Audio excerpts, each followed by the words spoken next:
जब शिव ने देखा कि उनकी सासू मां रानी मैना का भय चरम पर पहुंच चुका है, तो उन्होंने अपनी प्रिया पार्वती के सम्मान की रक्षा के लिए अपनी लीला बदली।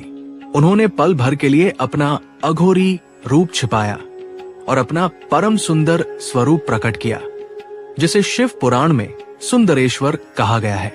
वो रूप इतना दिव्य और मोहक था कि रानी मैना और सभी नगरवासी जो मूर्छित हो गए थे, होश में आते ही उस सुंदरता को देखते रह गए। उनका सारा भय परम भक्ति में बदल गया। वे समझ गए कि ये कोई साधारण योगी नहीं, ये तो स्वयं परम सत्य है जो हर रूप में विद्यमान है।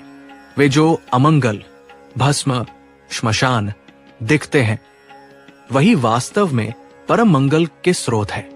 रानी मैना और राजा हिमवान ने आगे बढ़कर आनंद के आंसुओं और पूर्ण श्रद्धा के साथ अपने दामाद महादेव शिव का स्वागत किया और उन्हें आदर सहित विवाह मंडप तक ले गए। ये बारात हमें सिखाती है कि भगवान के कई रूप होते हैं।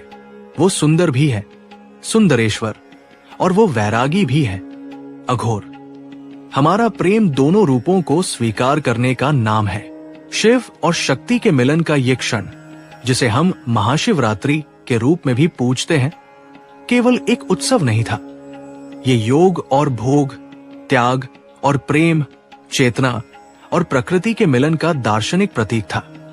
विवाह मंडप में अब केवल वर और वधू नहीं, बल्कि समस्त ब्रह्मांड अपनी पूर्णता के लिए उपस्थित था। कल्याण सुंदरम, महाविवाह का परम रहस्य। विवाह की रस्में शुरू हुई। कल्पना कीजिए उस मंडप की जहां स्वयं समय, महाकाल थम गया था। पुरोहित की दिव्यता। इस विवाह में कोई साधारण पुरोहित नहीं था। सृष्टि के रचयिता स्वयं चतुर्मुखी ब्रह्मा जी इस विवाह के पुरोहित बने। वेदों के मंत्रों का उच्चारण करने लगे। उनके मुख से निकले प्रत्येक शब्द में ब्रह्मांड का सार था।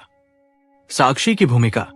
भगवान विष्णु, जो इस सृष्टि के पालन करता है, वो इस संपूर्ण आयोजन के साक्षी और व्यवस्थापक बने। अपनी शांत मुस्कान से इस क्षण की दिव्यता को बढ़ा रहे थे। उनका आसन वहां होना ये बताता है कि ये मिलन धर्म और व्यवस्था की स्थापना के लिए अनिवार्य था। कन्यादान, प्रकृति का पुरुष को परम समर्पण। विवाह की सबसे भावुक और दार्शनिक रस्म थी कन्यादान। ये रस्म केवल बेटी को विदा करने की नहीं थी, बल्कि